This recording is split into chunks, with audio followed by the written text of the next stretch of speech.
for coming to the MUFON Sacramento monthly meeting. We have a very exciting speaker today. Douglas Dietrich is our presenter today. He is going to be talking about Roswell and the Rising Sun. His background is in document disposal for the government. And this is where he found a lot of documents and information and material, of which he's going to show you at the end, that is relevant to Roswell, along with a lot of other issues. And he put two and two together, very complex issue, and after tremendous work, he has narrowed it down to the presentation for today, and it is unlike anything you have ever heard of before. It is impeccably documented. It will make your head spin. It has a lot to do with politics between Japan and the United States, and you're going to have to hold on to your seat. It's an amazing presentation. A little more about his background besides document disposal is also he was a U.S. Marine during Operation Desert Shield and Desert Storm, has worked in private high-risk security and in civilian work in Iraq. He has also presented version of what he's going to talk to you about today on Coast to Coast AM with George Norrie, Shadows in the Dark Radio, yes, and the Bob Oliver radio show most recently on Christmas night. It was an incredible 2-hour show. He is an advocate for the medical rights of elderly veterans and their dependents, and his educational background is in library science and criminal psychology. So, please welcome Douglas Dietrich. And Douglas, thank you so much for being here. Thank you, It's going to be awesome. Appreciate that. Thank you so much. Okay, thank you so much for your patience, and thank you so much for coming today. I originally started off as a librarian's aide at the Presidio Military Base of San Francisco. At the Presidio Military Base of San Francisco, I was responsible for document destruction as opposed to document disposal. Document disposal is something I do on contract work with the state of California in this day and age, but for 10 years I was with the Department of Defense incinerating documents. And the problem that I had was that when I entered into the profession of a librarian's aide with the Presidio Military Base of San Francisco was that they had decades of backed up documents to destroy. And part of the reason for that was a complete lack of professionalism on the part of the DoD librarians that were working there at the time. And I need to remind people that the Department of Defense is a civilian agency. It is not a military agency. So what happened was that as a civilian on a military base, the Presidio Military Base of San Francisco, I was in a unique position where as a military dependent, a father who had spent over 30 years in the Navy, he served in World War II, in Korea and Vietnam. I had the lowest level of security clearance that any military dependent would have so that I could access the base. I could exit and enter the base at will, barring certain secured areas.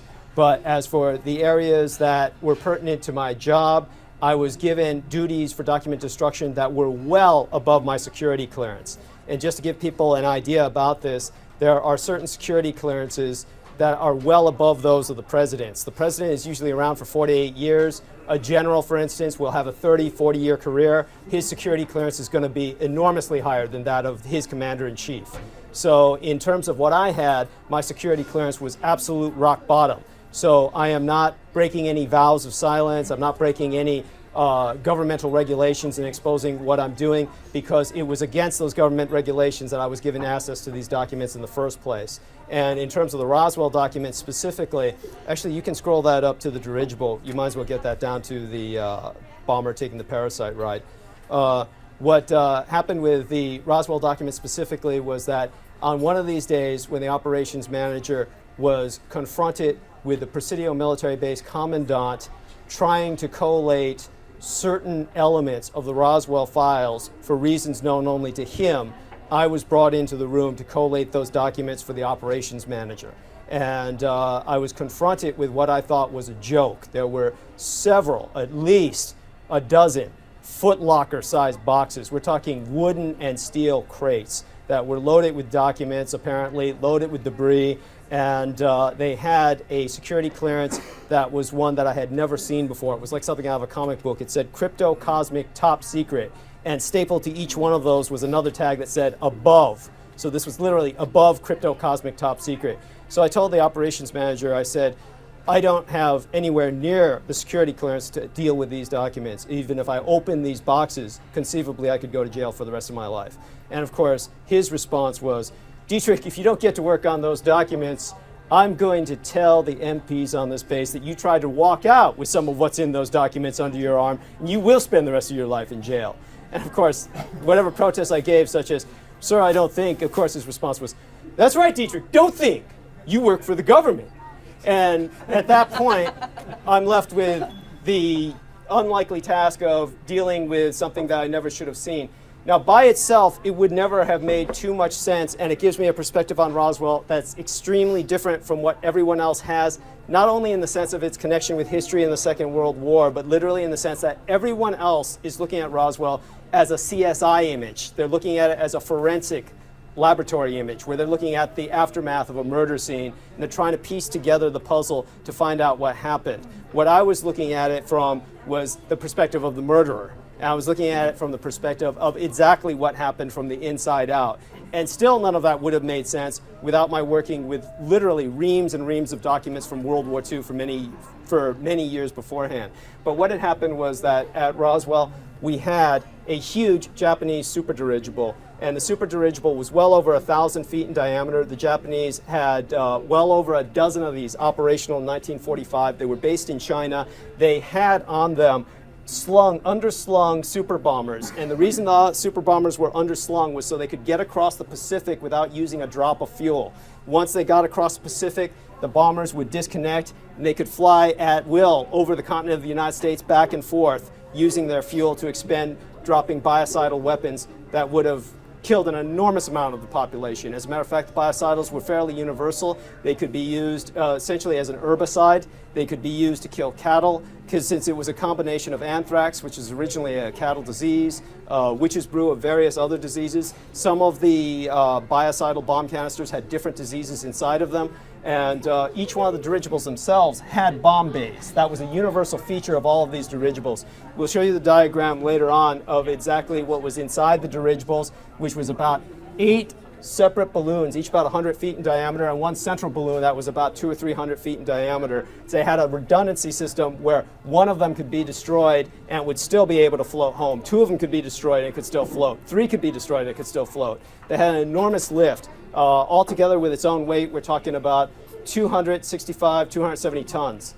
And so it was able to carry the super bomber, several parasite fighters. Some of them were armed with rocket suicide torpedoes. Some of them were armed with cannon, but those were not the ones that were sent to the United States. Those were specifically for use in China, where all of these were developed. But basically, how that pertains to the Roswell incident as people understand it, on Friday, the 4th of July weekend in 1947, William Brazel heard, along with about 500 to 600 audio witnesses, an enormous explosion, so huge that in the middle of a thunderstorm, he could hear this explosion over the thunderstorm. He was not alone in that. Like I said, there were many witnesses. Suddenly, the sky lit up to whoever was available out there to see it, and one of the most pertinent witnesses, who is never really brought up in the Roswell phenomena, is 14-year-old William W. Woody and his father were standing outside on the privately owned land of Woody Farm, and they saw that flash in the sky, and they saw this flying craft that they knew was not a meteor because it was not as fast as a meteor, had a very long tail. The whole thing was burning. They saw it heading towards north of Roswell. They wanted to go see it, so they got into their flatbed farm truck. They drove over there, ran into a military cordon that was literally 20 miles long. And this is one of the things that blows to pieces any concept that this was an alien craft, because the cordon was pre-prepared. Everybody in the military was prepared for this. This was already something that they knew was potentially going to happen. So the military had a cordon set up. If there was suddenly a crash from an alien craft from another place that occurred like that, there is no way the military could respond that quickly with a 20-mile cordon. There's just too many men to coordinate logistically for something like that. So there was an ongoing test, and I can go into that in a bit. But essentially what happened was then after that, they had a number of witnesses at different areas, and every single one of these witnesses in different areas had a different body site. There were bodies everywhere. And so what happened was when Billy Mack Brazel originally, and that's the name they used inside the documents I dealt with. They kept referring to him as Billy Mack.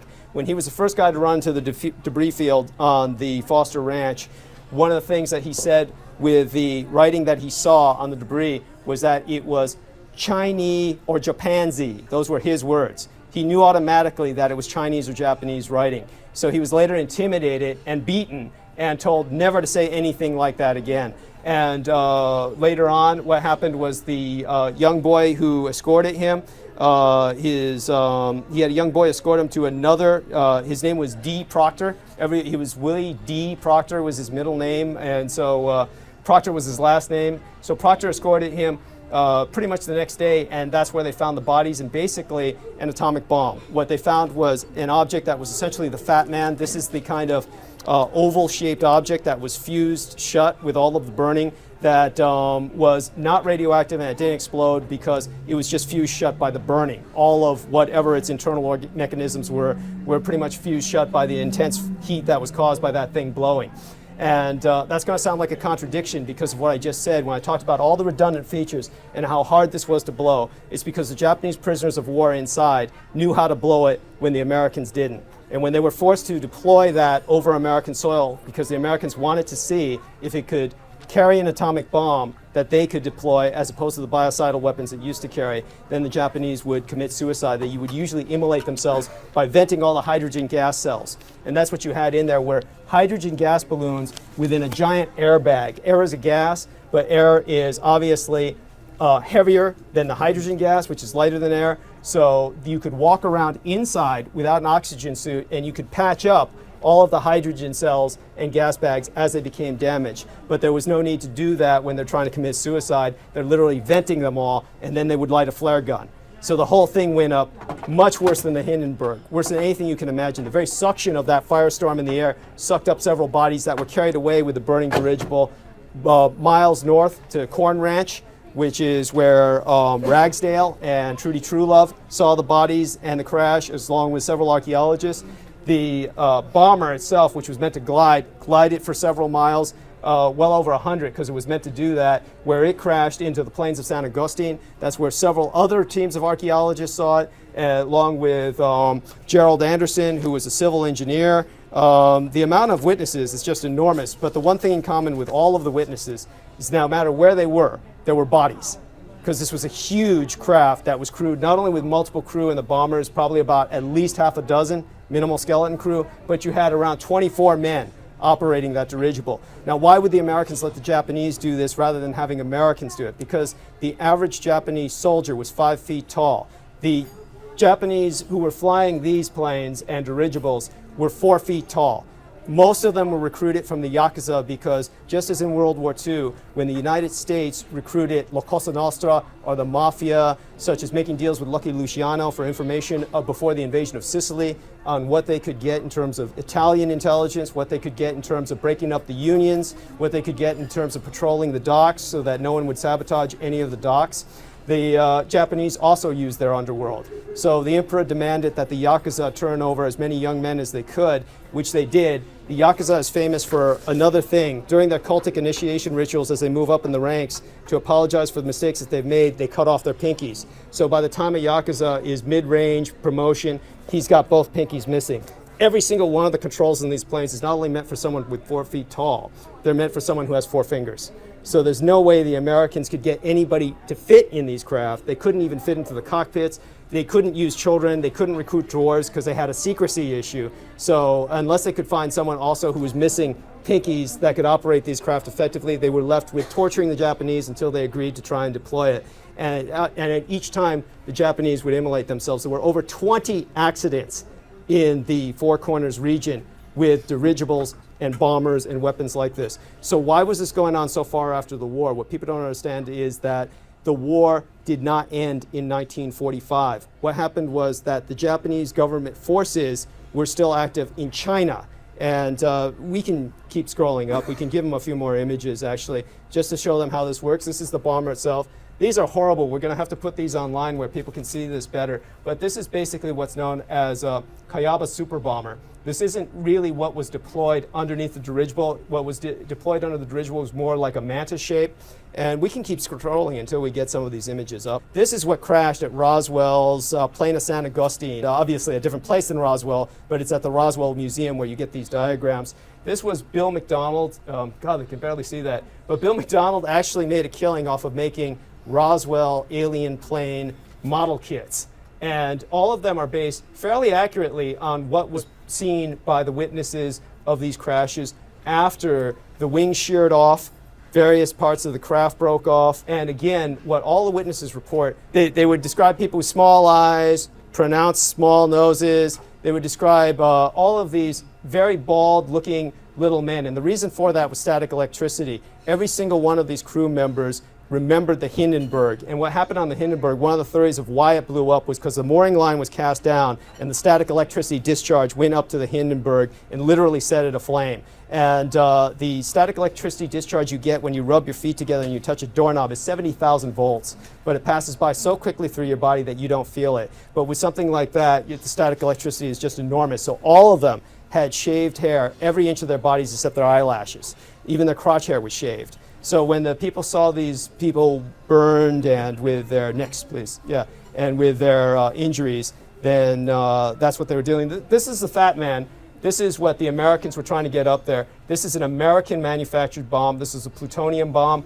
This one was actually an Axis manufactured weapon, what we know as Little Boy. What it was made to do was fit in the fuselage of a medium bomber. If you stripped everything off of a medium Axis bomber, German, Japanese, or Italian, you could fit the Little Boy in there. And it was meant for that kind of delivery system. The Fat Man was tested by the Americans at Trinity. They never bothered to test the Little Boy. That was deployed over Hiroshima without testing because it was a uranium system. The Axis was used to working with it. The only reason they had it was because after the ceasefire with Germany, German scientists came over and they showed the Allied scientists how to build one. Then the German scientists sabotaged it. So by the time it got over to Hiroshima delivery site at Tienan Island, it started to fall apart. When they opened up the back of the plane in which that was being transported, the physicist who was there to observe it disintegrated. So all of the men on Tienan Island had to get together all of their metal filing cabinets, all of every piece of sheet metal they could find. They had to box it in. They had to get guys in there and try and resort it wearing asbestos suits as best as they could. Probably all of them got a huge dose of cancerous radiation.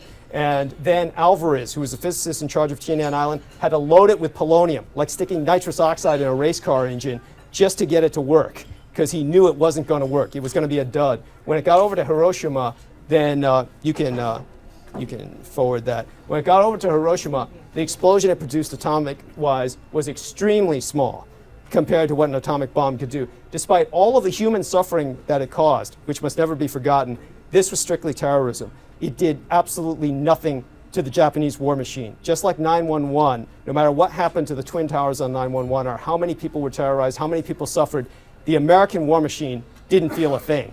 It was the same thing with Japan. This was a general who was basically in charge of the vast majority of the Japanese armed forces. He was in Hiroshima. He was directly under the blast. He survived. And he went to the emperor and he said, "It's nothing. We can take it and we can keep this war going." And the emperor agreed. And at that time, the Americans were still ready to drop the plutonium bomb. Now that worked much more effectively. That was a much larger explosion because it was all American manufactured. There was no opportunity for Axis scientists to sabotage it. But it was too late because at that time the bunkers were dug so deep that the real militarily valuable weapons that were being manufactured in Nagasaki continue to be manufactured. If you could go forward. So this is Area 51, what used to be known as Tonapa Air Base, but it had a different name from Area 51. Area 51 is simply part of Tonapa Air Base as it was at that time. That's a Russian satellite photo, but the Japanese knew where it was because they knew the Americans were developing jets there. Just to give you some comparison of what was going on, the Germans squeezed out hundreds of jets. The Japanese actually were able to squeeze out thousands by the end of the war. The Americans produced 4. And by the end of the war, these jets, which were the only things capable of stopping those dirigibles, were all in Europe, stranded across the Atlantic. So the Americans had nothing to stop the dirigibles with when the time that they showed up, and that's when the dirigibles showed up, landed at Area 51, where they knew technically educated people and scientists were there who would be able to understand the threat of these dirigibles, and the Americans were forced to sue for peace. That is the secret that they definitely wanted to cover up. They're willing to kill for that because they, in essence, at that point, lost the war. This gets much more detailed than that, but please, forward. This is the emperor where he was signing the documents to build more bunkers. He himself was in a bunker many times throughout the war. He often left his bunker and was never harmed because he was able to move in and about throughout most of Japan, survived all of the firestorms, survived all the bombings. We could switch to the next one. And this is what was being produced under Nagasaki. This is underground plant, UG plant. The Americans knew it was there because of the wastage that was piling up from underground. So the Americans knew Nagasaki had an underground plant. This is what it was like underneath that underground plant. This is one of the men that was running it. All of these were used to build bombers which were capable of reaching New York City from Tokyo. They were, anyhow, if we could go forward. All of these older women were working in those bunkers. They had been working there for years, so they were skilled, they knew what they were doing. After Hiroshima was bombed, Hirohito's intelligence pretty much told him that Nagasaki would be next because it was a major manufacturing facility. So he gave the orders to the munitions factory managers. He said, move the older woman up. All the young girls up there who are less skilled, move them down. And so they reversed they never questioned it because it was the emperor, but I'm sure they wondered because the young girls were less skilled. They didn't know exactly what they were doing. They hadn't been at it for years. But by doing that, he saved 250,000 young girls because they were underneath that bomb blast when Nagasaki was bombed. They never even knew the bomb went off. They were safe down there and they were still manufacturing the Patsies, which were the planes that were capable of reaching New York from Tokyo. Okay, next please. And this is what I'm talking about. This is the original Ki-77.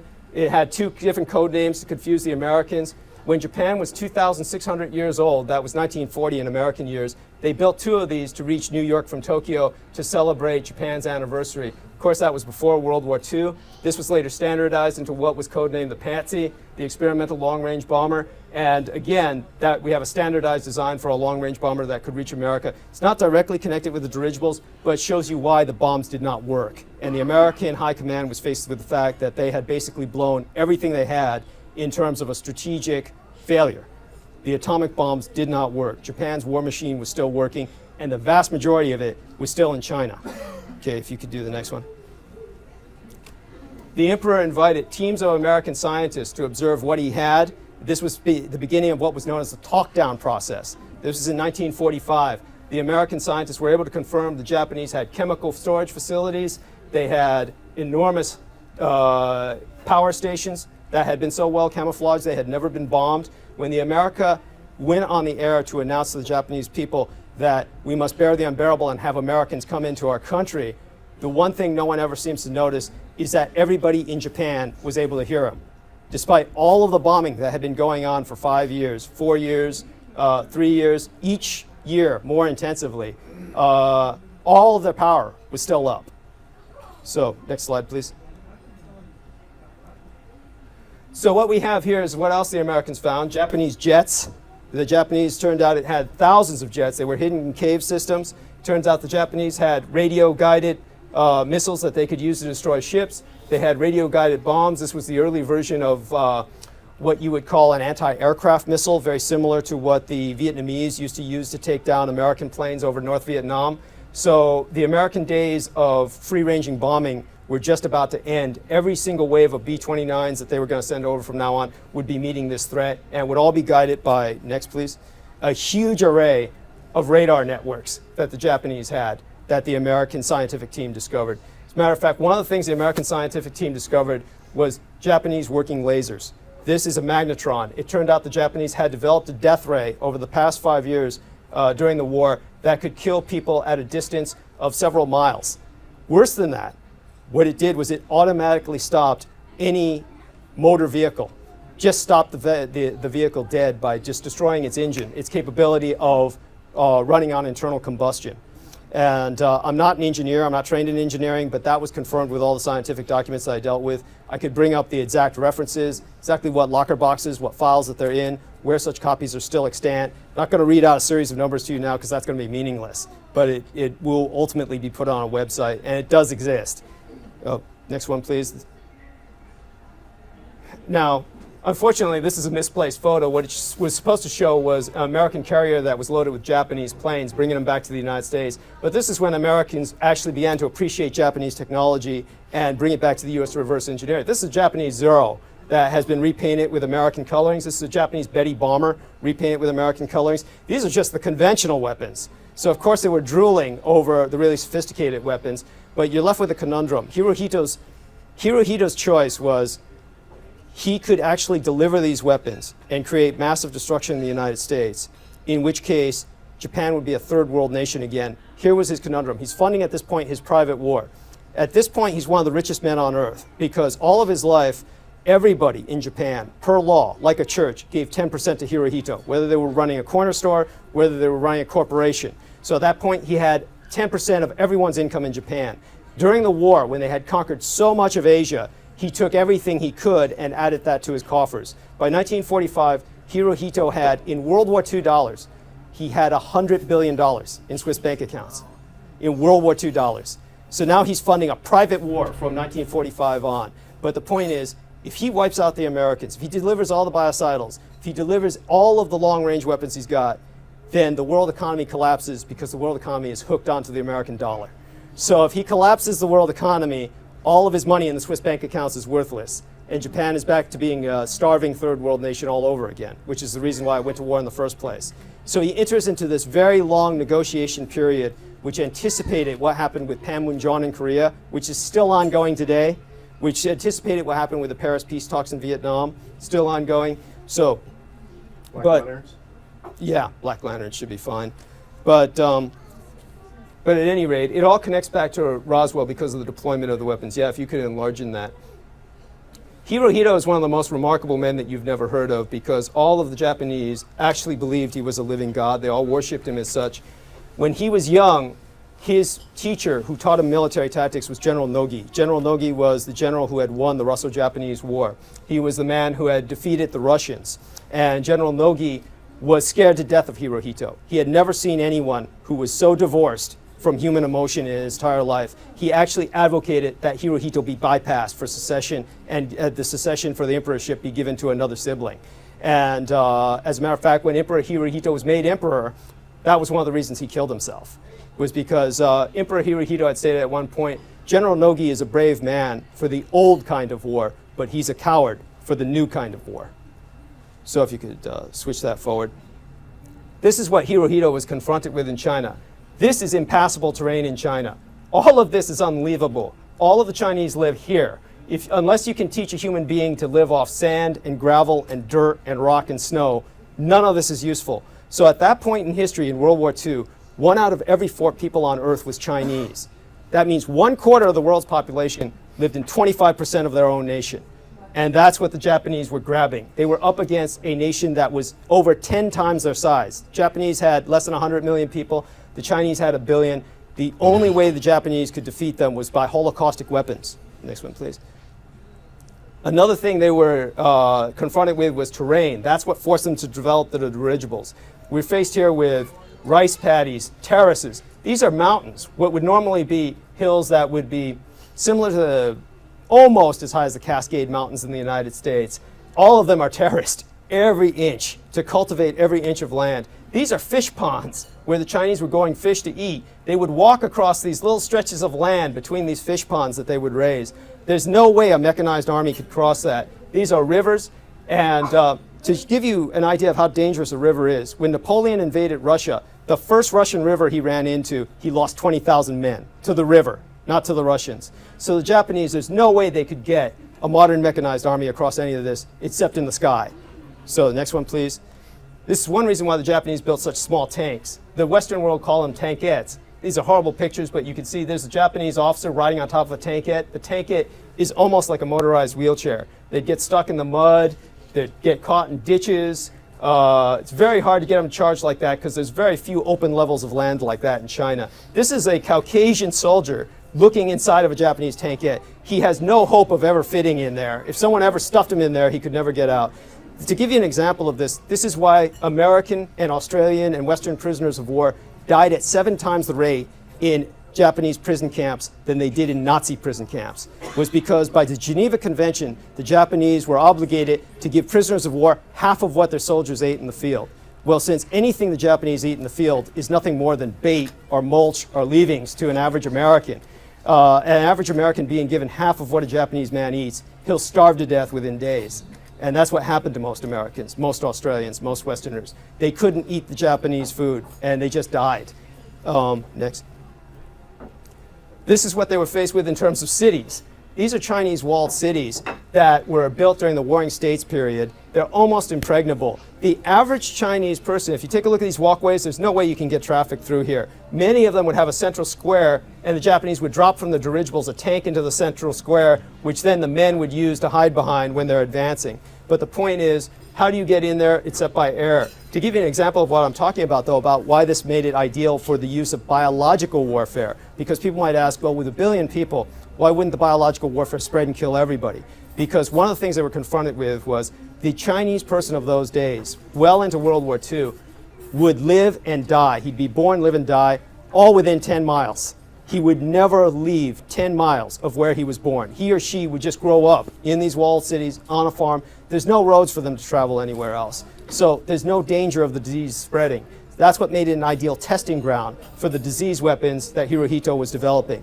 It needs to be emphasized that Emperor Hirohito was a marine biologist, but he had an interest in the air. This is him visiting Britain in 1920. And in 1920, he was impressed by the fact that there were only 2 nations in the world that didn't have an air force. All of the major powers, Britain, even minor powers, Romania, Hungary, all of these powers, Italy, Germany, they all had air forces. 2 powers in the world didn't have air forces, the United States and Japan. What the United States had was a U.S. Army Air Corps, and it had U.S. Naval Aviation, but there was no Air Force. The Japanese had naval aviation, and they had an Imperial Japanese Army Air Force, but there was no separate Air Force. Hirohito was convinced by Admiral Onishi, the father of the Kamikaze Corps, he was convinced by him to develop a covert Air Force. That's where the symbol of the black sun comes in. If you ever see Japanese weapons, you can move it forward. They all have the rising sun symbol on them, but Emperor Hirohito's special covert weapons all had a rising sun surrounded by a black circle to symbolize that they were covert. They learned from the Americans. The Americans developed, after World War I, flying aircraft carriers. The Americans said, we can use a blimp and we can carry these across the Atlantic and we can turn these fighters loose. Also, these blimps could bomb ships and the fighters will protect them. So the Americans had the naval airship program in which they were literally, these are all models of those ships because none of those ships are extant, but they all belonged to the Navy because they were meant to cross the ocean. So this is why the US Navy has bases in the middle of Iowa and Kansas and out in the middle of nowhere. If you ever see a Navy base out in the middle of a landlocked area and you say, why is this Navy base here? That's where it comes from. The naval airship program meant that the Navy could launch these ships from the protection of the center of the United States and strike across the oceans with impunity. But all of that got stopped by Japanese espionage because all of these ships were sabotaged. There were 3 major ones, the Macon, the Akron, and the Shenandoah. They were obviously prototypes for what would have developed into a very aggressive naval airship program, and all of them went down in flames, Hindenburg style. And the US Navy concluded it had to be Japanese sabotage. And the reason it was so easy for the Japanese to do that was because the Navy was saturated with Filipino stewards that they would import from the Philippines to serve the officers. So it turned out the Filipino stewards were basically infiltrated by a lot of Japanese spies. And so a lot of these airships, when they encountered a storm, suddenly the rudders would fall off and they'd go down Hindenburg style. Next, please.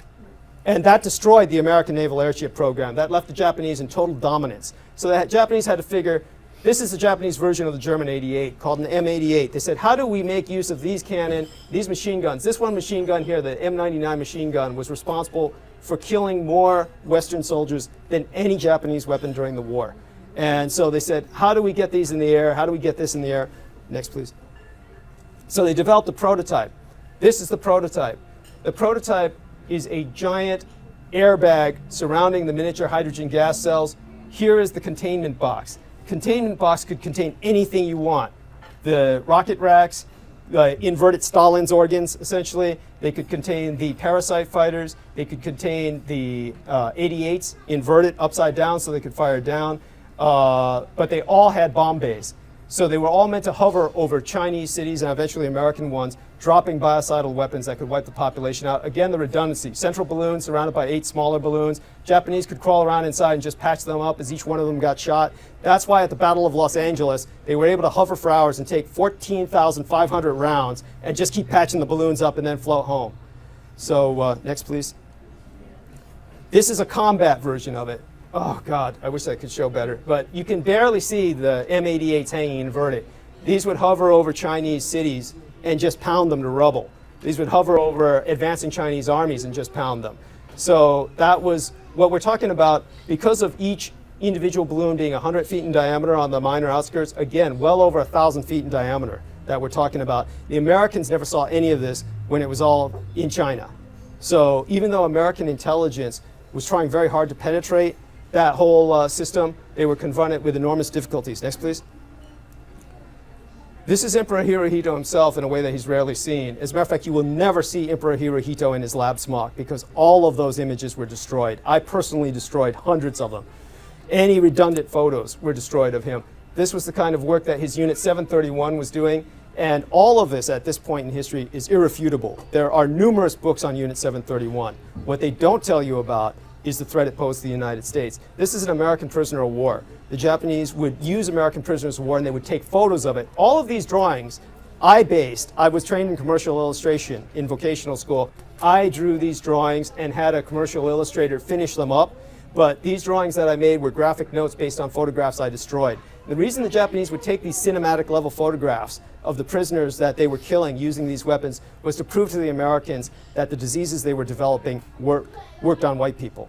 Because that was something the Americans didn't believe. The Americans actually believed, oh, well, they're killing all of these millions of Chinese. What does that mean for us?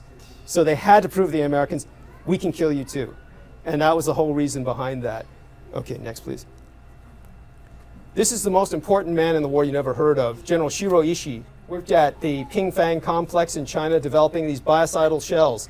These shells were made of porcelain. They were parachute retardant. That way the friction of dropping the bomb would not kill all of the microbes inside. That way they would float down very slowly. They found that early in the morning was the best time to deliver it when the air was cool, when the air had been cooled throughout the night. They could disperse it over a large system. In 1942, just before the Battle of Los Angeles, the Japanese wiped out the entire 4th and 5th Chinese armies using these bombs.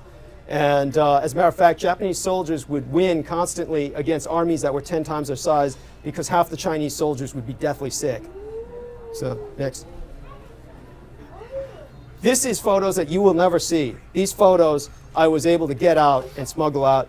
This is an actual deployment of these weapons in China. This man, it's very hard to see from here, but these biocidals were so aggressive that they tore through anything organic. They literally ate it. His clothes are disintegrating off of his body while he's collapsing. This is what would be left, the calcium, all in a very short period of time. We're talking about an organic agent that's devouring through any organic fibers. This is what Hirohito threatened to deploy over the United States. As a matter of fact, he sent those dirigibles to the United States, to Area 51 for the US scientists to look at, that were so loaded with biocidals that the American biologists at Fort Dietrich in Maryland concluded that if they were evenly spread over the Earth, they would kill everyone on Earth from just one dirigible. We could try that, that's important. So when we're talking about the Battle of the Fall of Manhattan, what I'm talking about is the penetration of the Manhattan Project. This, by the way, is a flag that you'll never see. This is the United Nations battle flag. This was organized, the United Nations was established where I worked in 1942, January 1st, 1942. The United Nations was established by Franklin Roosevelt. Franklin Roosevelt based that flag on his concept of the 4 freedoms. And the United Nations was meant to organize and orchestrate all resistance armies in Axis-occupied nations. So that meant at the Presidio military base, Japanese-occupied Philippines, German-occupied Denmark, all had their governments at the Presidio military base where they were orchestrating the war effort of their resistance armies under that flag. That's why the flag was so simple, so that resistance soldiers could flash that to each other as a simple symbol which they could all understand. This was used, as you know, till 1948 as a battle flag because the United Nations was still legally at war with Japan until 1951. except in 1948 was pretty much when things had calmed down to the point where they got rid of the battle flag. Okay. This is about 6 Japanese guys in a fiberglass bathtub tried to prove that the Japanese reached the United States first in the 1980s. They went over there with a little rubber dinghy and a sail tied to it, made it all the way to San Francisco, 1,849 miles. This was the Japanese version of the Kon-Tiki expedition, and they did it in the opposite way from the Kon-Tiki, which went the other direction. So they did all this in the 1980s, and to think that the Japanese can go there in a little rubber dinghy like that, and that they couldn't make it across in submarines is absurd. This Japanese pilot is famous in Japan because he spent all of World War II flying over the United States. And he was scouting and doing reconnaissance. They would take off in submarine-launched planes that would go over the United States. Then they would land in the water. That's what they're seaplanes. And then the Japanese submarines would just pick them up and bring them back onto the sub again. This is what the larger submarines were like. They had hangars inside where they would collapse the wings of the aircraft, bring them into the hangar, launch them from the catapult bay. This is one of the smaller ones that carried 2 aircraft. They had a crane here that folded into the bow, and that would dismantle whenever they were ready to retrieve a plane. Next one, please. This is the Sentoku submarine, 400 feet long, carried 3 of these planes that they could assemble in 45 minutes. And in terms of what it carried, it had a German snorkel that was radar absorbent, sonar absorbent. It could stay at sea. It was the largest submarine ever built in the history of mankind until the advent of the nuclear submarine. So the Japanese were using this to threaten the United States with until 1951. And they were threatening it with nuclear assault. Next. The Americans even had paintings for identification for PBY scouts so that they would know what they were running up against. You could load the submarine up with anything, including suicide rockets. This all goes back to what happened at Roswell. This is a balloon train, almost as tall as the Eiffel Tower. That's how the Japanese were able to monitor that the Americans had tested an atomic bomb at Trinity. That's why the Americans gave the Mogul Project, which they later on said was what happened at Roswell. They gave the Mogul Project the same top secret clearance that they gave the Manhattan Project, because they were trying to figure out how did the Japanese know we had wasted a bomb at Trinity. And so the reason that's important is because you could load those balloon trains inside of a submarine like this and launch it. And the Americans thought that would work to use that as an excuse because they were trying to explain why Jesse Marceau Sr. was able to fit a basically the military equivalent of a 747 military transport plane with so much balloon material. So they were using the Mogul as an excuse. These were balloon bombings that took place all over the United States. These were duds, the ones that failed. This is a Japanese map of World War II. And they were starting firestorms so they could monitor the smoke and figure out how to use the winds to direct their larger dirigibles. These are Japanese prisoner of war camps. These Japanese prisoner of war camps where the Americans took Japanese prisoners of war did not open until 1945. So every single one of these Japanese soldiers brought here was here after Americans thought the war was over. And they would be there for years. These were the typical balloon bombs. They're huge, not nearly as large as the dirigibles. That's Robert Goddard. Robert Goddard, of course, worked at Roswell, New Mexico. Robert Goddard developed rockets. He was the American version of Wernher von Braun. The Americans wouldn't listen to him. They wouldn't invest in his weapons. Finally, during World War II, when the Americans are confronted with 9,000 balloons within a 6-month period that are setting forest fires and starting firestorms all over the Pacific Northwest, they came back to Robert Goddard and they said, "Can you develop rockets which can take these balloons down?" And he said, "Are you insane? The Japanese are building these balloons out of rice paper and silk. My rockets are made of metal. We're going to be exposing what's the equivalent in World War II of thousands and thousands of dollars to take down something that cost the Japanese a couple $100s to build." He says, "There's no way we can do that." And they said, "What can we do?" He said, "Build American kamikazes." He said, "Something worse is coming." He said, "Something worse is coming." And after the Nagasaki bomb was dropped, this is important to remember, when the Hiroshima bomb was dropped and the war went nuclear, that's when Emperor Hirohito launched the super dirigibles. By the time they reached the United States, the Americans had dropped the Nagasaki bomb. And when the dirigibles got there, they called Dr. Goddard, who at that time was in Baltimore, Maryland. They said, "Dr. Goddard, there's these 1,000-foot balloons hovering overhead that are loaded with biocidals." And he died. He died of a heart attack at that moment. That very day, he died because everything he had predicted would happen, happened. And that's something that no one ever talks about, but you can look up his death date. August 10th, same day as the Nagasaki bomb, same day as those dirigibles landed in Area 51. These are the Americans vainly using a fork-tailed devil, as the Japanese call it, P-38 Mustang, I believe, to shoot down these balloons. It was a futile effort. They're trying to send a few planes out to shoot down thousands of these balloons. To show you the strategic impact of these balloons, this is Hanford, south central Washington State. This site produced most of America's plutonium. And that's where all of the plutonium came to build the atomic bomb the Americans were building, the Fat Man, sourced from that site. And the reason why was because it had a hydroelectric dam. And the hydroelectric dam was capable of providing the energy they needed. Now, what happened was this was kept top secret until the 1990s, when it was found to be one of the most radioactive places on Earth. And at that time, they had to shut it down because no one could even enter without dying. But at some time during World War II, the exact date escapes me at the moment, but I can look it up. But it was the day the Americans did the massive Tokyo firebombing. So the day the Americans sent a massive bomber raid over Tokyo, Emperor Hirohito sent a single rubber and silk balloon, and it hit all of the power lines at Hanford Dam and shut it down completely for 3 days. The Manhattan Project was stopped. The atomic bomb project was stopped for 3 entire days until they could fix those power lines. And that's when they realized Emperor Hirohito not only knows we have the bomb, he knows exactly where we're making all of the constituent assembly parts for the bomb. And they kept trying to figure out how could the Japanese know all this. When that silk bomb came in, it came in through a massive rain front. That's how well they knew the winds. They knew the winds so well by 1945 they could send it through a massive rainstorm to actually take those power lines out. Next, please. This is emphasizing that the Northwest would have burned down had the firebombing continued, but the Japanese weren't interested in burning down miles of uninhabited forest. They were interested in finding out the winds so they could actually send weapons of mass destruction over. This poor dope belonged to what's called the 555, the triple nickels. These were African Americans who belonged to the Conservation Corps. They were sent in smoke jumpers to fight these fires. And because they were fighting these fires, hundreds of them died. One of the reasons why hundreds of them died was because the Americans were conserving all the materials they could get. So they were conserving silk themselves because most silk came from Asia. A lot of rubber came from Asia. The Americans had to conserve it, so they gave them these small parachutes. They called them black parachutes because only the blacks were allowed to use them. This man is hanging limp because he's just died. The shock of that parachute opening that's so small cracked every bone in his body. Hundreds of these men would die like that, just falling into the middle of firestorms and them burning. Next. These were the conscientious objectors. The conscientious objectors in World War II had a choice: go to jail or fight these forest fires. These were all whites. So there's about 600 of them. They were fighting the fires from the outside. And by the end of the war, they built a museum for them. If you want to understand how all of this was hidden, again, a terrible map. This one shows it a bit better.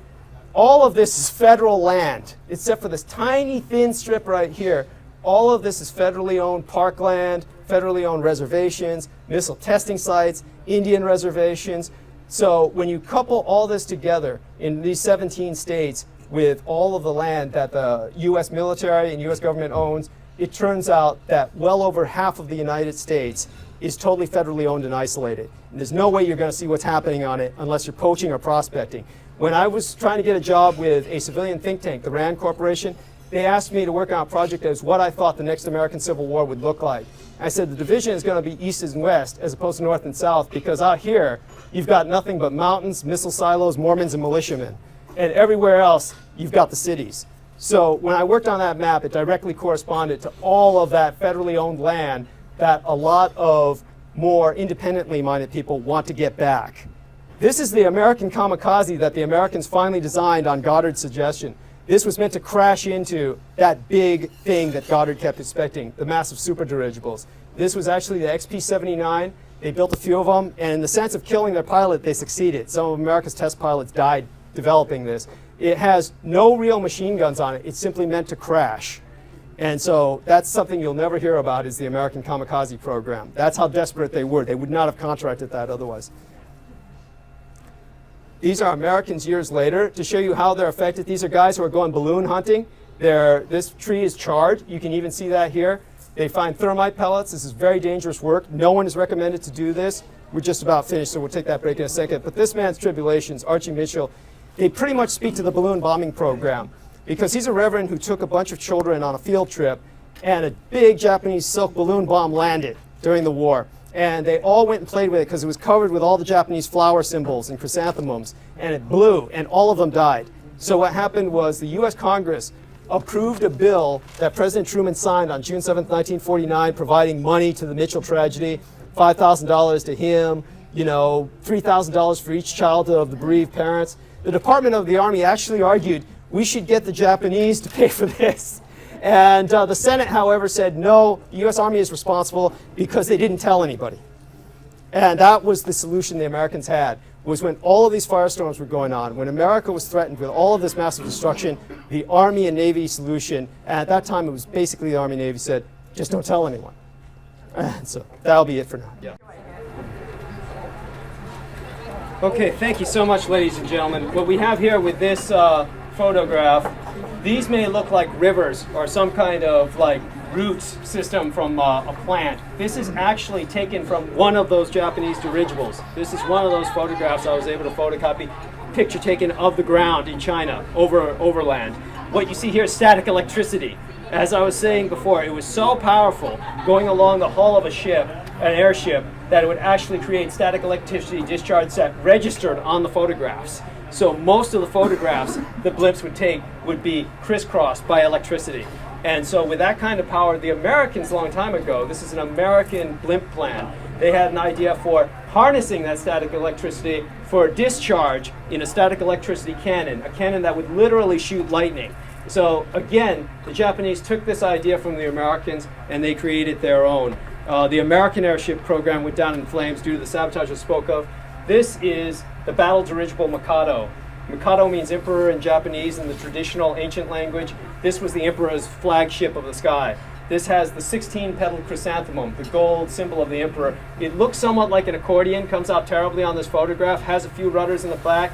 Mostly it's a flying skyscraper. We didn't have time to insert any Japanese planes nearby to give it scale, but you're talking about something that is very high, probably, like I said, we had over 1,000 feet in diameter for the dish-shaped blimps. This is about 1,000 feet high, at least. And it's folded like a Chinese or Japanese lantern, so they could actually collapse it and hide it in a bunker and hide it in a cave system. So when it inflated like that, filled with a hydrogen gas, then you've got so much surface that the static electricity discharge was enormous. This is the plasma cannon they developed, the center line that runs all the way along the base that Emperor Hirohito was able to discharge literally bolts of lightning. The performance, however, was erratic at best.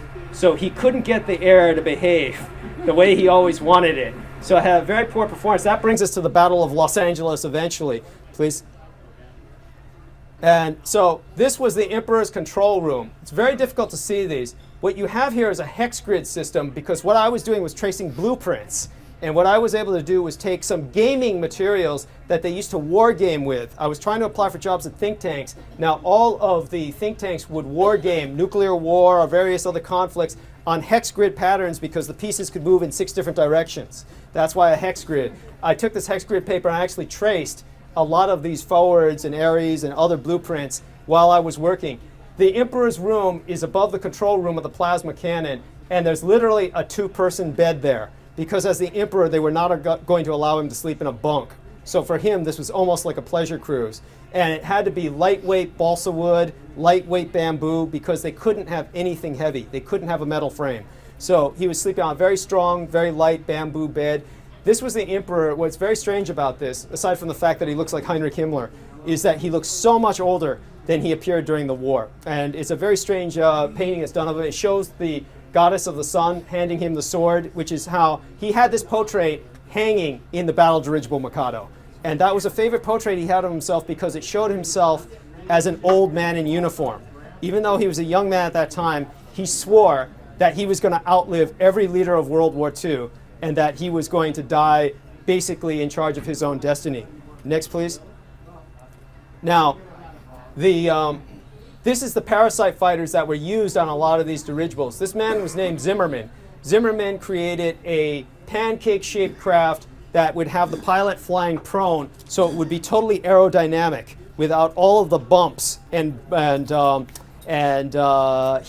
to aerodynamic flow that so many other aircraft of World War II had. So when he presented this to the U.S. Army and the Navy, they both said, well, our pilots can't stand flying on their stomachs. One of the reasons why was size, one of the reasons why was weight, but since none of the armies or navies would buy it in the United States, he sold it to Japan. And when he sold it to Japan, their pilots could fly it easily because their pilots were so small and so short and compact. So it was perfect for them, and it was a perfect parasite fighter. You could carry half a dozen of these at least on one of those dirigibles. Okay, next please. So this was the German version of it, what they call the flying triangle. This is, if you can see this here, a prone pilot through the cockpit while it was being built and constructed. So Zimmerman was trying to display this to the United States. Again, like Robert Goddard, genius was ignored. And they went instead for mass production and just brute force. Next. These were the Japanese prototypes that they built of what were called the Zimmers, or the Zimmerman skimmers. And as you can see, the sun is surrounded by a black disk, meaning it's a covert project. They're flying over Mori Torishima. Mori Torishima is popularized in Japanese Godzilla films as Monster Island. And the reason that it was done so was because that was one of the islands that the Americans were never able to invade. That island is still Japanese occupied today. To this day, it's still Japanese occupied. These were the pilots. They're wearing aerodynamic flight and pressure suits so that their blood pressure will continue to be level throughout massive changes in aerodynamic pressure. Their heads are shaved, eyebrows shaved, everything except the eyelashes. These are the Yakuza pilots. This is a real poor illustration done of them based on accounts from witnesses during years and years ago from Roswell. It's done by Bill McDonald, who is a forensic illustrator. And he even differentiates Roswell from Gray. So that's an important point to make, is that even he intuitively realizes these are not aliens. And so you can see their humanity. You can see how they look. You can see, even with 4 fingers, however, how anyone who encounters these poor individuals when they were crashed on the ground all over New Mexico, wearing asbestos suits, their faces burned, you can imagine how that would shock people. As a matter of fact, one of the people who was assigned to guard them was, I'm trying to think of his name, Sergeant Melvin Brown. He was on guard at one of the impact sites. He's the one who lifted the tarp and looked at the bodies. He said they were yellow. Did not say they were gray. They were yellow. They were burned orange with all of the burning scars that they had. They turned gray later as rigor mortis set in. Those are the bodies at Area 51. They've got these prisoners of war in glass pickle jars, and they try to tell people with movies like Independence Day, well, they're really aliens. That way nobody's involved in war crimes. But this is how the parasite fighters were able to hook back into, these are the combat version of the parasite fighters. They have guns, they're mounted, they have a javelin up in front. Each one of them could carry a single biocide bomb that they could drop over a distant area. This increased the range of the dirigibles and what they could bomb with biocidal weapons tenfold by sending out these parasite fighters to act as bombers. But this javelin in front would be there throughout its entire period of flight. It did not hinder its flight capability. It had a folding hook up here that it would unfold so it could get caught on the lines and retrieved. You can see the guns over here. So this is truly a flying dreadnought. It's carrying cannons, carrying parasite fighters. Next, please. They were retrieved with this ingenious mechanism taken from the American original idea. Javelin's always in place out here, folds up here, gets retrieved by the lines, gets brought up into the silk holes around here. This whole thing is open circle so that they could bring the parasite fighters in to park them onto the hangar bay. At that point, the pilot would actually be standing up. They'd bring them in, and these would all be lined up in a row like Peking ducks, like you see hanging in a Chinese restaurant, so that they could carry many of them efficiently. Next. This is a gunner's mate's view of exactly what it looks like from the air, looking down from the cannon. The Hindenburg is important here because it's what I described that happened at Roswell. The suction carried by the Inferno when they vented all the gas cells and just self-immolated was very similar to what happened with the Hindenburg. That's why you had so many survivors. A lot of people reported survivors at these crash sites. What they thought were aliens, these burned people who were either in pain or unharmed, being loaded onto trucks, captured and whatnot. American soldiers beating them. Many witnesses saw that. And the reason you had so many survivors is similar to what happened in the Hindenburg. More people survived the Hindenburg crash than died. And those were the people who listened to the German captain, because the German airship captain said, stay on the dirigible and you will not die, because it will float down, even if it's burning. Everything's burning above us, but we'll hit the ground soft. Everybody who listened to him survived. Everyone who died was a jumper. But this illustration shows something that didn't really happen. It shows a person sucked up into that section. Nobody would have done that on a civilian ship simply because they're in the gondola. They would have to have like literally tried to jump out and suddenly get sucked up and wound up in there. I think that's an indulgence, but that definitely did happen with the Japanese dirigibles, because with the Japanese dirigibles you have people actually within the airbag surrounded by the hydrogen bags who are sucked up into the gas cell, the airborne firestorm. This is Disversky. Disversky was like a military version of Zbigniew Brzezinski. He basically thought up a plan of attack for the Americans before World War II. He was a former Russian Tsarist officer. The reason he's important is because he was telling the Americans, this is what led to the Air Force clampdown on Roswell. He was telling the Americans, or rather the U.S. Army Air Corps clamped down on Roswell. There wasn't an Air Force yet at that time, and the U.S. Army wanted an Air Force, bad. So he was saying to the Americans, look, my nation, the Tsarist Russians, they had an Air Force, by the way. The Tsars had an Air Force. He said, we were defeated by the Japanese. They can defeat you too. And he said, you've got to listen to me. All of these passive air defense systems are not going to work. You have to have an attack system. Everything needs to be offensive so you can kill them first. Next, please. So, of course, it didn't help that he had sold the planes he had designed to the Japanese as well. So the Disversky planes that he had created later wound up confronting the Americans wearing Japanese symbols. They were codenamed Dicks. Next. But what he did point out, long before Midway, was that the surface carriers are useless. He says they do the exact opposite of what you need with air power. You get all of your air assets in one concentrated area. When that goes, all your air assets go. This is the Ark Royal. The British Ark Royal was sunk by a little German U-boat. And when that went down, a huge amount of trained airmen, sailors, everything went down with it. He said, we need an Air Force. He said, you need an Air Force controlled right in the center of the United States so no one can sink it, and you can send all of your bombers out to attack. Sorry about that. But what's interesting about that is that you see on this map that he drew is that there's nothing towards the Atlantic, and it's all projected towards Japan. And since this book was published before World War II, the Japanese took that as a direct threat and a warning. Next, please. He also proved, this is the kind of nerve center he was talking about. You've seen it in war movies. He proved that all the bombers that get through don't get through on speed. Later on in the 50s, because the V-2 rocket technology was still new, still slow, they used to build those delta wing bombers and fighters. And the reason they built them delta wing was because at that point, the planes were faster than the rockets. So they thought, we can outfly the rockets just by building a fast enough plane. But in his day, that wasn't the case. You needed firepower. That's why the bombers were surrounded with ball turret gunners everywhere they went. And so they were able to muscle their way through. So he said, since it's the firepower that carries a bomber through, the Japanese are going to be sending something with a lot of firepower, just like we've seen in the dirigibles. His answer was develop a long-range interceptor. This is very difficult to see here, but it's got propellers on each side that are radio-controlled. He was telling the Americans to invest in this. Again, a case where the Americans just weren't listening. And that's why the Americans had nothing to throw up against the dirigibles. In World War II, they fielded a football team that was all offense and no defense. And so when the Battle of Los Angeles took place, there wasn't a single American plane to send up against the dirigibles back home. Next.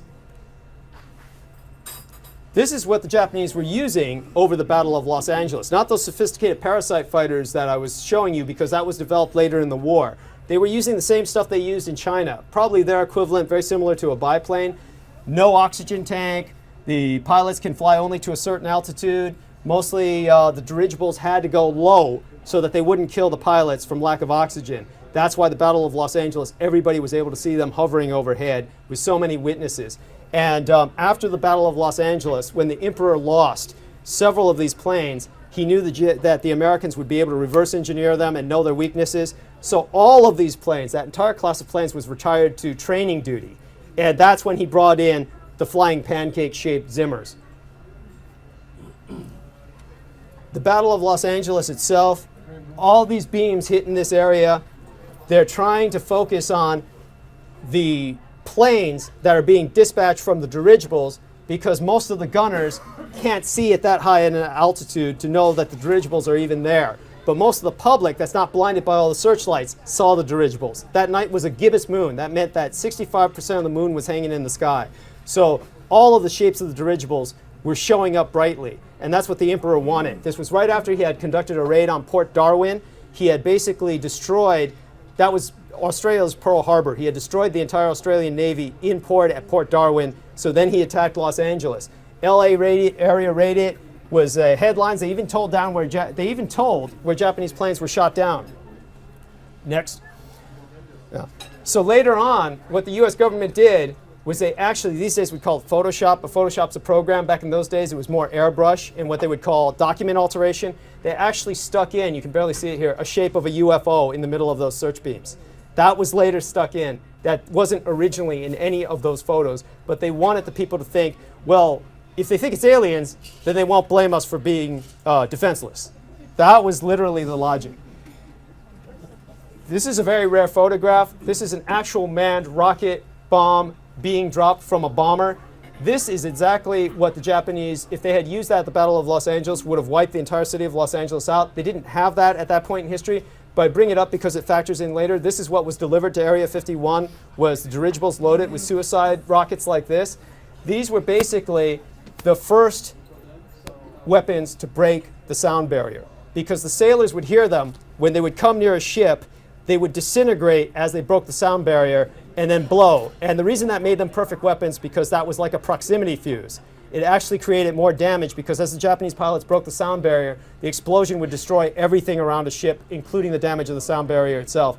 Later on, the Americans copied this. They said, let's take Chuck Yeager and we'll stick him in an X-1 and we'll make him break the sound barrier, only he doesn't have to kill himself. And so that was how the Americans got that idea. It's really lame, but you know, that's one of the things that was done there. Well, after the Battle of Los Angeles, the Americans fished out, the Navy fished out a flattened, huge rubberized silk balloon, one of the ones that had been ejected from one of the super dirigibles, and they fished it out of the ocean, and this is what they reconstructed. They thought it was something like this. This is actually not aerodynamically sound. There's no way anything like this could fly, but that's what the Americans thought they were facing by what they were able to retrieve. The one thing they did get right was the ring of machine gun nests that the Japanese had, because somehow they were able to figure out that they had to have machine guns surrounding the dirigible to protect them from any air interception. So they were able to figure that quite correctly, but the rest of it was kind of like a myth that led to the flying saucer myth. The Americans thought they were literally facing craft that looked like this. And with the Los Angeles film now, the Battle of Los Angeles, again, they're trying to push the alien theme and tell you, well, it was aliens, and that way no one ever thinks that America was ever attacked on its own home soil. But the aliens look like this. Yeah. Next one, please. Oh, yes, that's it for now. We could try the next one. But in terms of these movies, what I keep having to emphasize to people is that it's like embedded reporting on the battlefield. Every single one of these movies, whether it's Top Gun or let's try Atomic Axis, should be fine. That should probably close it out before Asians as aliens. And in terms of these films, all of the planes that you see in Top Gun, Independence Day, Battle of Los Angeles, all the helicopters flying information, these are actual soldiers and sailors and airmen that are flying these machines. These are not extras. These are not actors. These are not people that they hire on the spot to fly them. These have to be military. And the only way the military provides that kind of backing to a film is when the filmmaker agrees to do it the military's way. So that's why so many filmmakers are embedded, just like reporters. They report what the military tells them to report because that covers the military. And that keeps them irresponsible in terms of what they failed to do during wars like World War II, where they failed to defend the United States. And so that's why they bring in all of these movies and welcome them and work with them. And that's why in Battle of Los Angeles, you see real Marine Corps helicopters flying information in that film. That's why in Independence Day, you see real Air Force jets flying in that film. It's because it serves their purpose. They wouldn't work with it otherwise. But in terms of this gives us a good example of the distances the Americans were dealing with in the Pacific War. Japan, people think of as a small nation. It actually, at that point in history, included Taiwan, where I was born. It is huge. It is actually longer than the United States. And that's the kind of distance the Americans had to cover. And everything the Americans got, I will re-emphasize this with another picture, everything they got in 4 or 5 years of war, they never retrieved the amount of territory the Japanese took in 24 hours after Pearl Harbor. Everything the Americans took was mostly insignificant islands in the Pacific so they could use them as staging bases for bombing raids that ultimately failed as a campaign. The Japanese retained all of Indonesia where they had the oil. 90% of the Japanese army was in China, the rest in Vietnam. Everybody the Americans ran against in the Pacific was a Japanese sailor, was a Japanese Marine. Very few times did Americans run into Japanese army.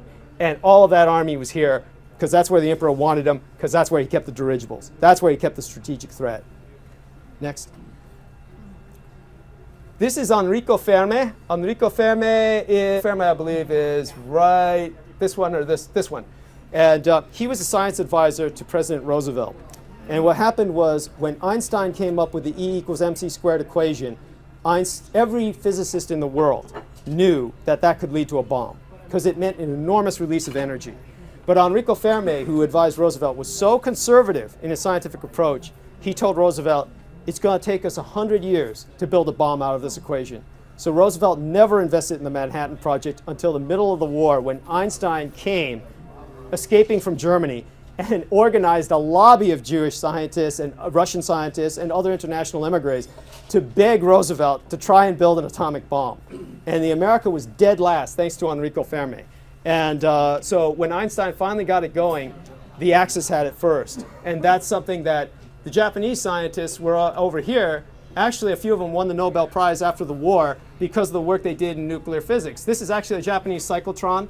That's in Tokyo. That was there in the 1920s. So in terms of the Americans, they took their Japanese scientists and they stuck them in internment camps and told them, you have to help us design artificial rubber since we can't get any from the Asian mainland anymore. So they were just wasting all this brain power. And next, please. One of the reasons the Japanese were able to develop an atomic bomb was because of Birobidzhan. What happened was Adolf Hitler wanted to get rid of his Jewish population. So before America and Germany went to war, he was able to get the Japanese to accept 1 million Jewish emigres. They were all resettled here, and you can look this up. It's called the Jewish Autonomous Oblast. It still exists today. You will not find it printed on any single American map. It is only on maps if you look it up on the internet. Jewish Autonomous Oblast, still a buffer state between the Soviet Union and Manchuria, or China today.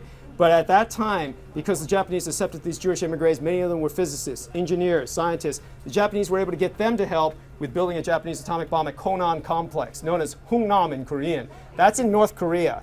And at that juncture of rivers, 3 rivers, the Yalu, the Chosen, and the Fusang, the Japanese were able to dam those rivers and create so much power that that was the largest industrial complex in all of Asia in World War II.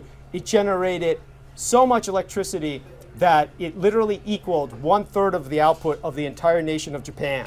And with that, more than that, it was next to uranium ore deposits. So the Japanese were able to build atomic bombs, and they exploded one very close to that on August 12th. That was after Nagasaki, because Emperor Hirohito wanted to show the Americans he had a nuclear teeth, that he had bite for his strategic deterrence. Next, please. These are the Germans and the Japanese exchange program of uranium. This is why the Axis was able to develop a standardized uranium bomb, the little boy type shape. These are German, these happen to be Japanese visiting the Third Reich, and these happen to be Germans visiting Japanese-occupied China. But their exchange program was aggressive and enormous.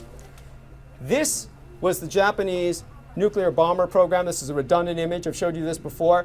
But this was the long-range type of plane that they had to deliver nuclear weapons. These were actually built in the 1920s and 30s when they started working on Einstein's equations.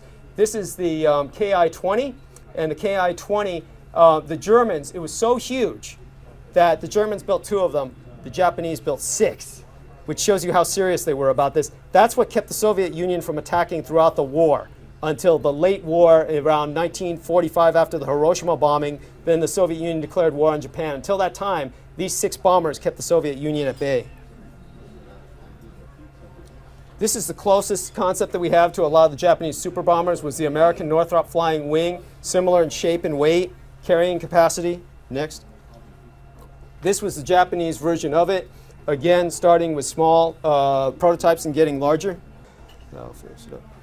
So what we're going to talk about now is the American attempt to reverse engineer so many of these Japanese technologies and what finally triggered the Roswell incident. This is Seversky's book, Victory Through Air Power. Again, published before World War II, he said, as far back as 1929, General Billy Mitchell wrote that Alaska is within striking range of any place in the Pacific. So that's why Alaska was so important to the American infrastructure and why the Americans wanted to bomb Japan from Alaska rather than invade all through the Pacific. This is a kind of sketch he made. This is how we can take down the Japanese octopus. Again, this was done before the war. We can take it out just by attacking the heart of the beast. This drawing provoked the Battle of Midway. Everybody talks about the 4 Japanese carriers that were lost. At that point already, Hirohito knew from Tversky's writings and observations the fleet carriers were meant to be sacrificed. He didn't care about losing them. What they don't tell you about is the Japanese may have lost 4 carriers, but they lost about 200 pilots. The Americans lost about 150. So the Americans lost an equal number almost of trained pilots, even though they lost only 1 carrier. So the Battle of Midway was no victory because of the enormous expense in training a pilot. What they never tell you about is this. The top part of the Midway is the most important part. They never show that in the films. The Japanese invasion of Alaska. They bombed Dutch Harbor, they landed Marines in Alaska, and they occupied it for the next 3 years. These are Japanese Marines in Alaska. The Americans amassed a huge fleet to try and get them out of Attu and Kiska. The Americans' planes were shot down constantly by Japanese planes. This is a picture of an American PBY being taken down by Japanese anti-aircraft fire. Finally, the Americans had to invade.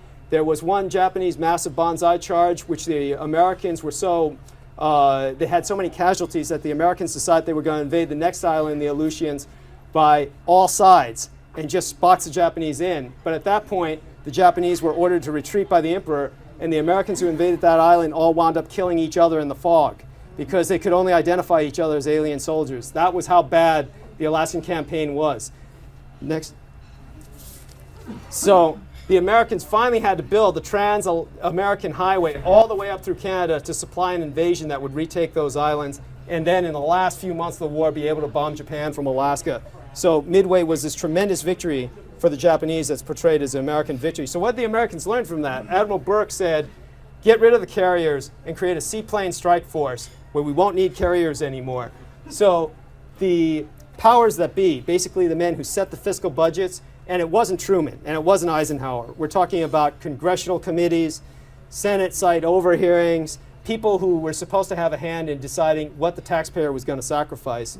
They all said, and this is what's important, it doesn't matter whether you believe there was a Nazi stronghold in Antarctica. The US government was convinced there was a Nazi stronghold in Antarctica. So in the last months of 1946, they ordered Operation High Jump, an American invasion of Antarctica.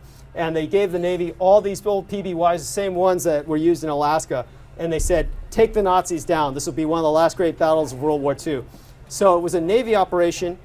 Because of that, I didn't deal very much with the records. Most of what I dealt with was Army and the Air Force that evolved from the Army. So I don't know much about it, but I do know it was a terrible failure. It cost Admiral Byrd his career, and the Navy came back so damaged that they lost any potential for winning the budget battle, and all of the money went to the Army.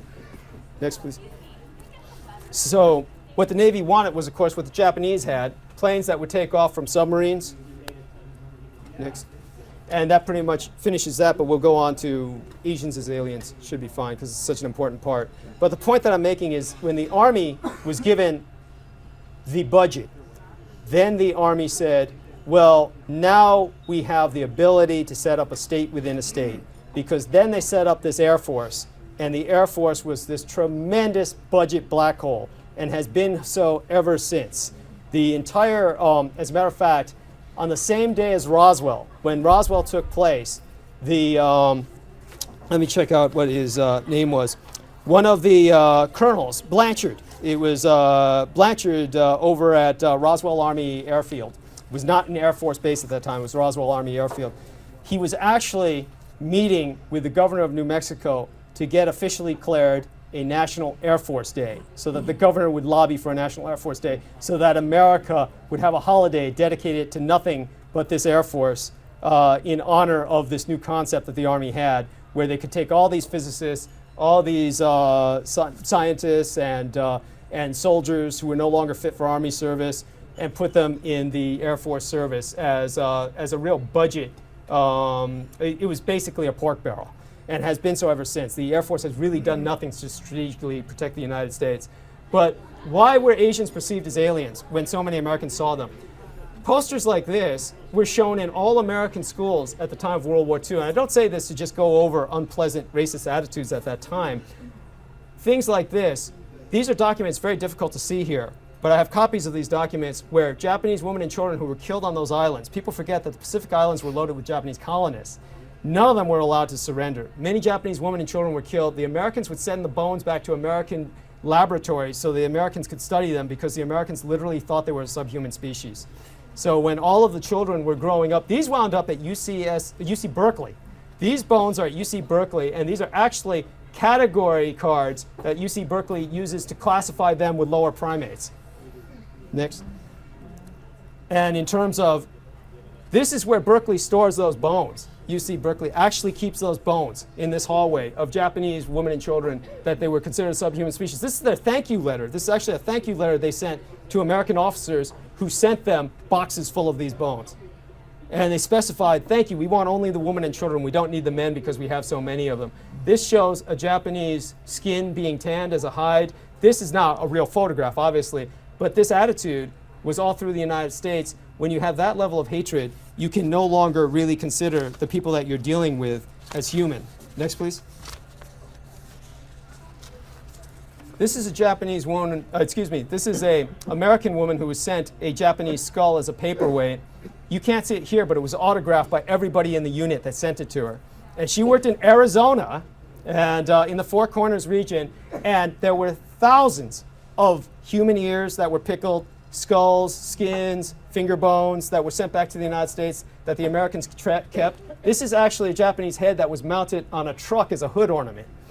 And these pictures were shown in Life magazine. Life magazine actually published these pictures for the American public to consume. Anybody who has that level of callousness, the one thing we can say about the Nazis was they ran their Konzentrationslager, or concentration camps, covertly. Many concentration camps were actually outside of Germany. They had to create an entire second army, the SS, to carry out the Holocaust, as opposed to the regular army. The Americans, with regular troops and regular citizens, put everybody who was of Asian descent, who was suspected of being Japanese, in internment camps, had displays like this openly. It was all agreed to by the American public. Those people were revoked of their US citizenship. When you get to that point, then at that point, nobody you're looking at is human when you see them. When you see an actual ethnic person of that other race, you think of them as alien.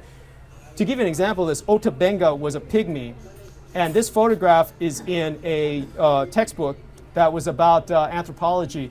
Otabenga, this poor pygmy, was stuck in the New York Zoo as a primate.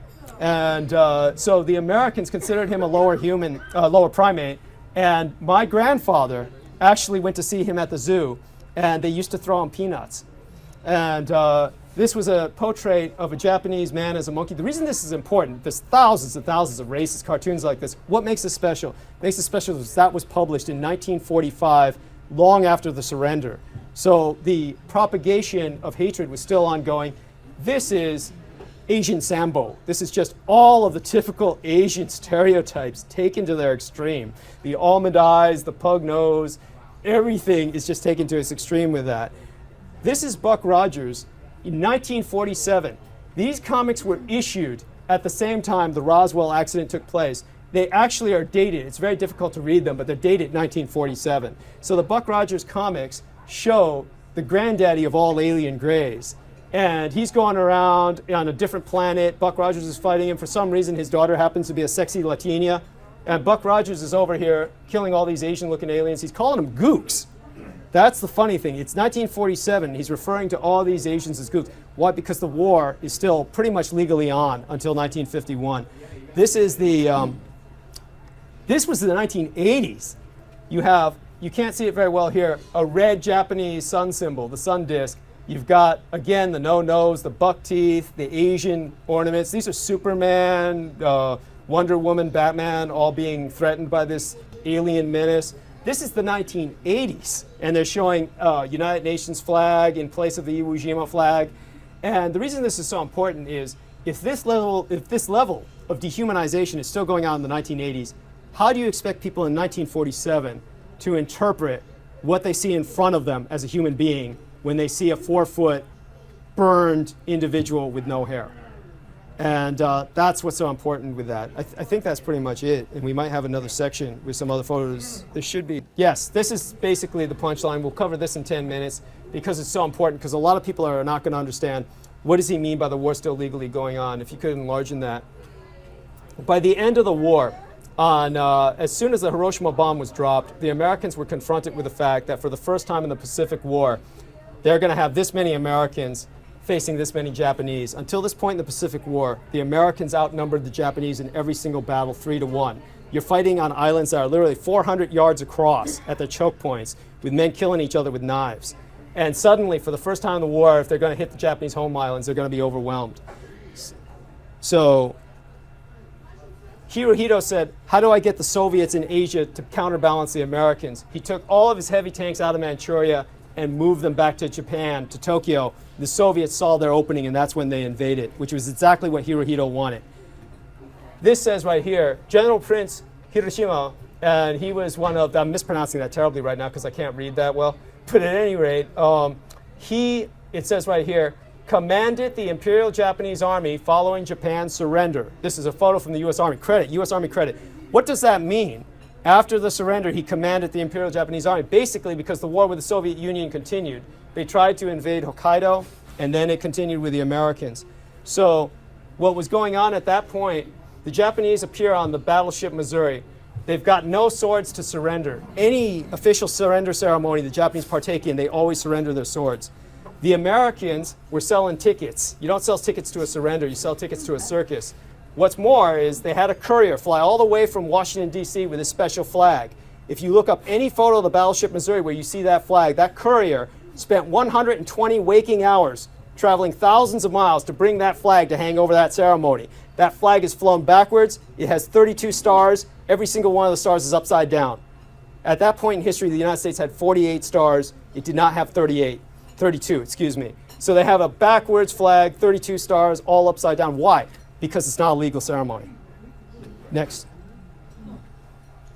That guy was so exhausted when he got there with the flag, he slept for 2 days, and he slept through the 25-minute ceremony.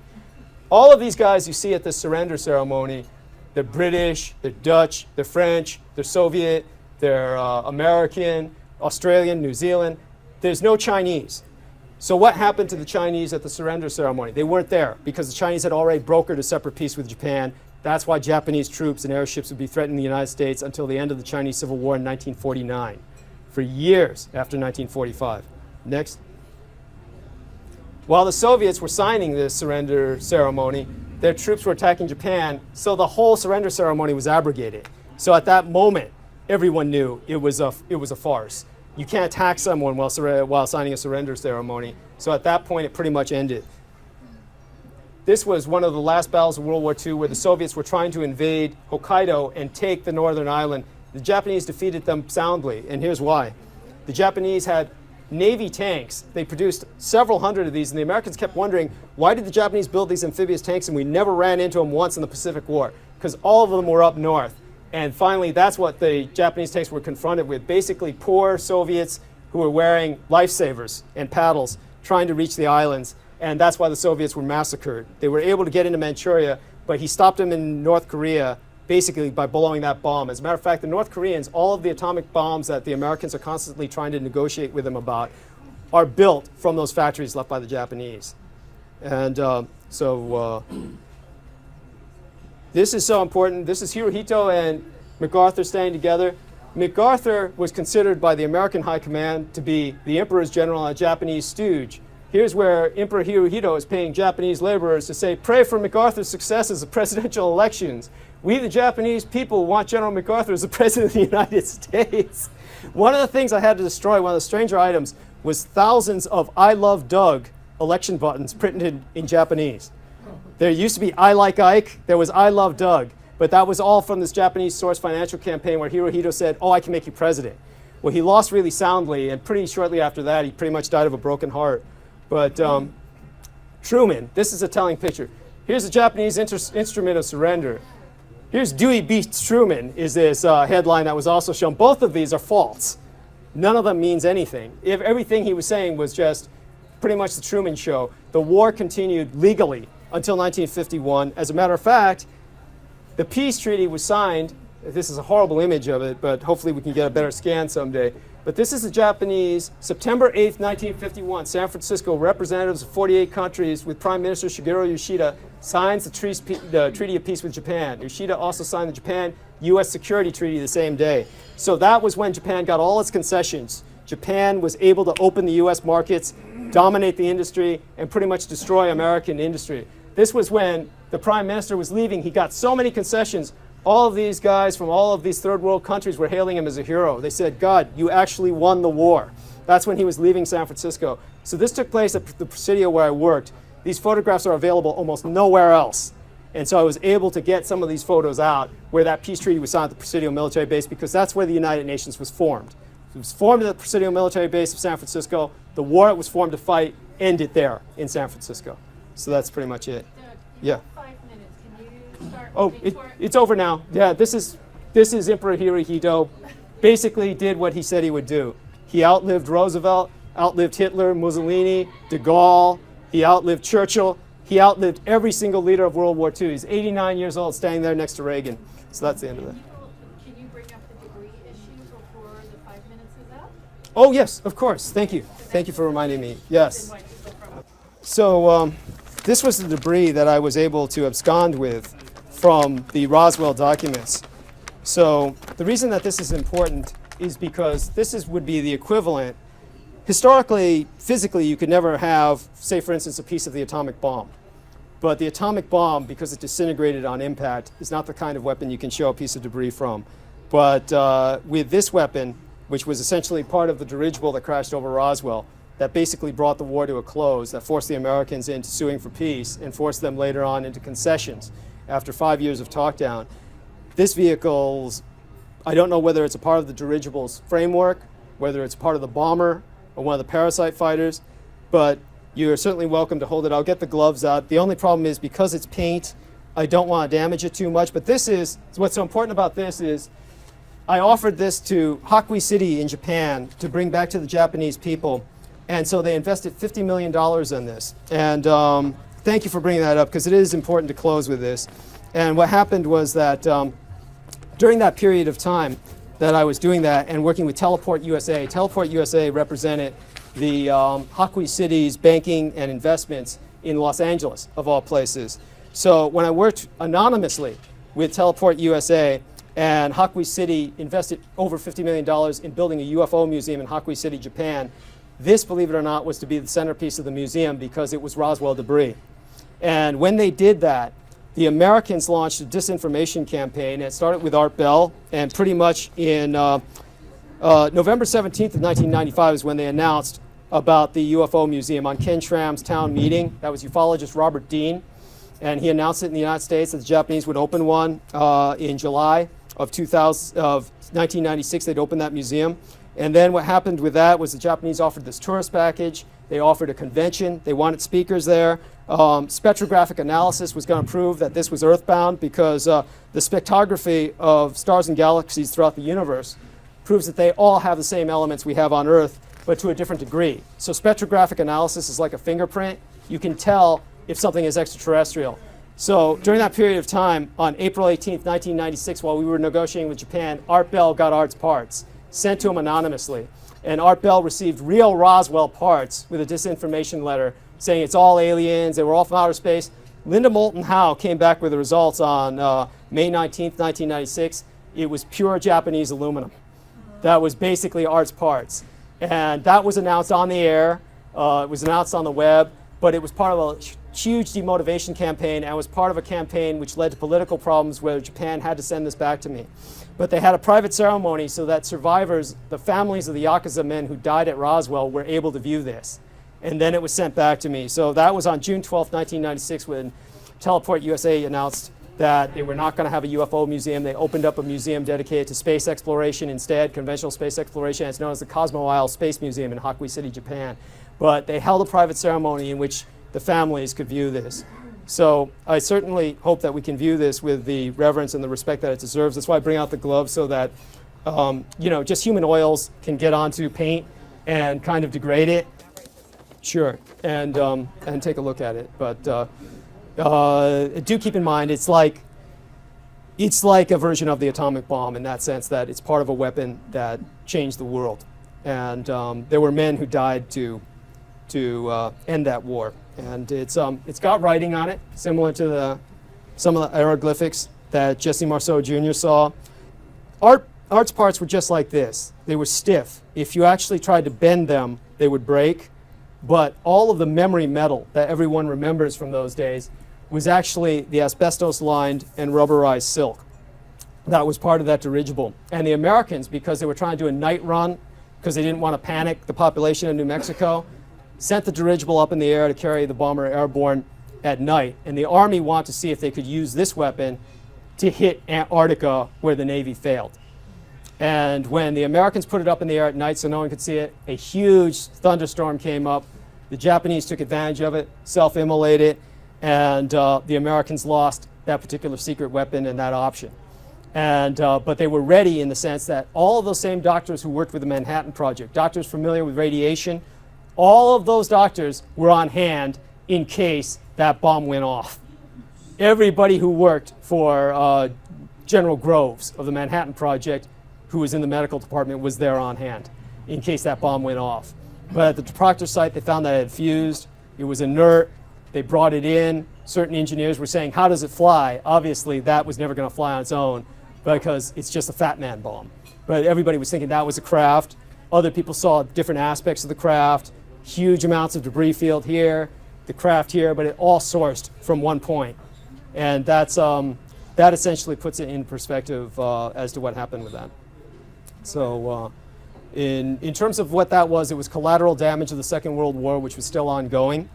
And the Americans were willing to kill people to keep that secret shut down. And that's why children were separated from their parents, and they were told, your parents will die if you ever talk about this. Parents were separated from their children and told the same thing. The Air Force even hired hitmen to threaten people using mafia tactics.